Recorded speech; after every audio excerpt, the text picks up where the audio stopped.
Salve Regina, Mater misericordiae, vita dulcedo, espes nostra salve.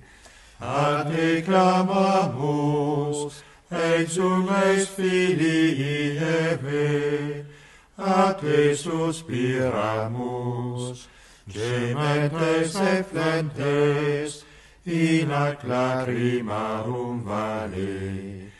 Eia ego, advocata nostra, illos tuos, misericordes oscuros, ad nos converte. Et Iesum, benedictum fructum ventris tui, nobis post exilium ostende. O clemens, o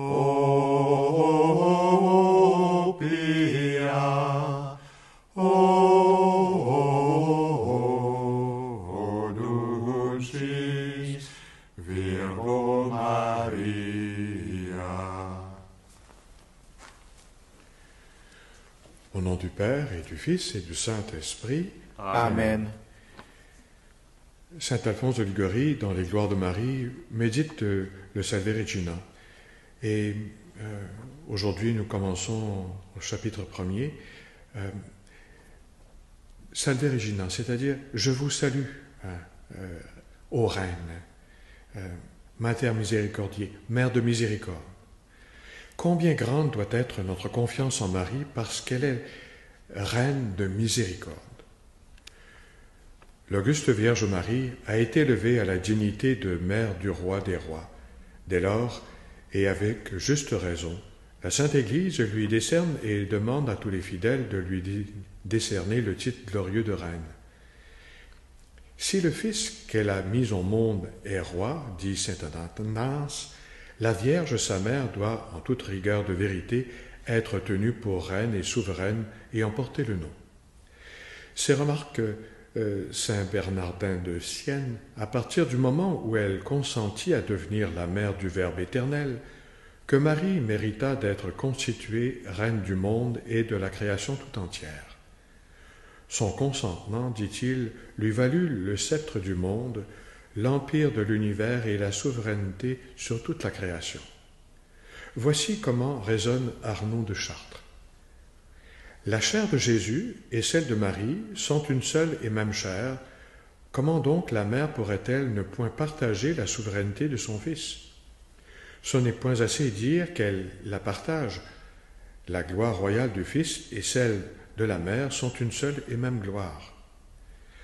Jésus étant roi de l'univers, c'est de l'univers aussi que Marie est la reine. Établie reine, dit l'abbé Rupert, elle possède à bon droit tout le royaume de son Fils. De là cette affirmation de saint Bernardin de Sienne. Autant il y a de créatures au service de Dieu, autant Marie en compte à son service.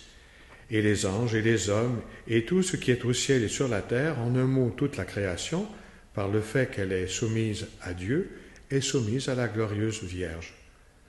Aussi l'abbé Guéric tient-il à la divine mère ce langage.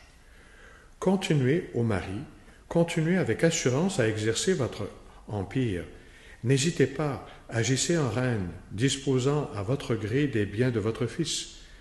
Vous êtes la mère et l'épouse du roi de l'univers. À vous le droit de régner, à vous la puissance souveraine sur toutes les créatures. Marie est donc reine. Mais, sachons-le bien, pour notre commune consolation, c'est une reine toute bonne, toute clémente, toute inclinée à nous faire du bien, à nous si misérables. C'est pourquoi la Sainte Église, dans le Salve Regina, nous invite à saluer Marie en la proclamant Reine de miséricorde. Le nom même de reine, observe le bienheureux Albert le Grand, signifie compassion et sollicitude pour les pauvres, à la différence du nom d'impératrice qui signifie sévérité et rigueur. Secourir les malheureux, dit Sénèque, c'est en quoi consiste la magnificence des rois et des reines. Alors que les tyrans font servir leur pouvoir à leur intérêt personnel, les rois doivent avoir en vue le bien de leur peuple. Aussi, au sacre des rois, on leur verse sur la tête de l'huile, symbole de la miséricorde, pour leur rappeler qu'ils doivent garder sur le trône un cœur rempli, par-dessus tout, de compassion et de bienveillance à l'égard de leurs sujets. Le premier devoir des rois est donc de s'employer aux œuvres de miséricorde, avec cette réserve cependant qu'il leur faut au besoin exercer la justice à l'égard des malfaiteurs. Il n'en est pas ainsi de Marie. Reine, elle ne tient pas le sceptre de la justice pour le châtiment des coupables, mais uniquement celui de la miséricorde, n'ayant d'autre ministère que celui de la grâce et du pardon. C'est la pensée de l'Église quand elle nous fait acclamer Marie comme reine de miséricorde. Ces paroles de David, au psaume 61, « Dieu a dit une chose que j'ai entendue, ceci, que la force est à Dieu, à toi Seigneur la grâce. » L'illustre chancelier de l'Université de Paris, Jean Gerson, les explique ainsi ces paroles. Le règne de Dieu consiste dans la puissance et dans la miséricorde. La puissance demeure à Dieu, mais l'exercice de la miséricorde est échu, pour ainsi dire, à la Reine Mère Marie. De son pouvoir souverain, qui s'exerce par la justice et par la miséricorde, le Seigneur a fait deux parts.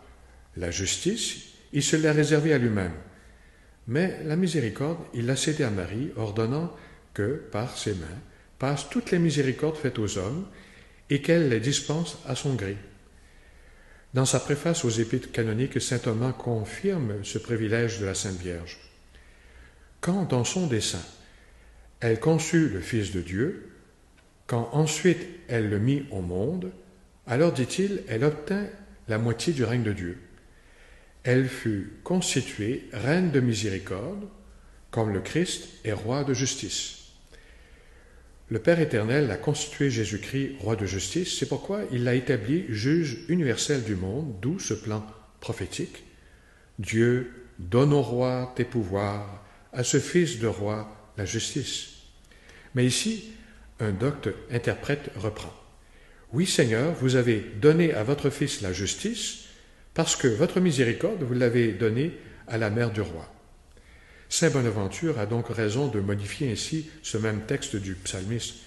Seigneur, donnez votre jugement au roi et à la reine, sa mère, votre miséricorde. Ernest, archevêque de Prague, exprime la même pensée.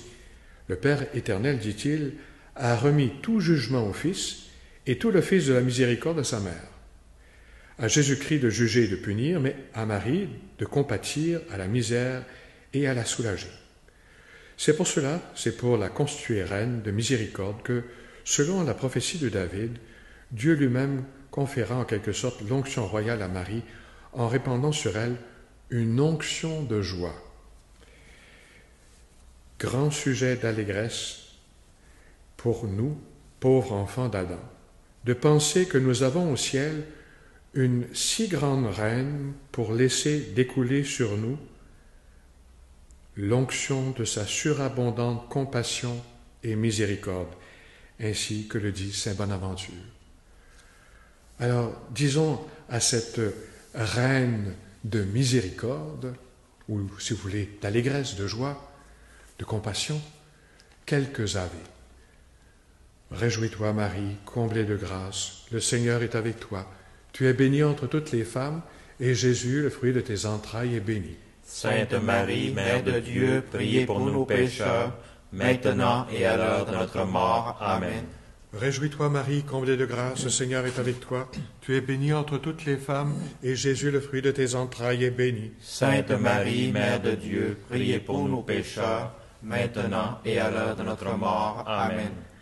Réjouis-toi, Marie, comblée de grâce, le Seigneur est avec toi. Tu es bénie entre toutes les femmes, et Jésus, le fruit de tes entrailles, est béni. Sainte Marie, Mère de Dieu, priez pour nous pécheurs, maintenant et à l'heure de notre mort. Amen.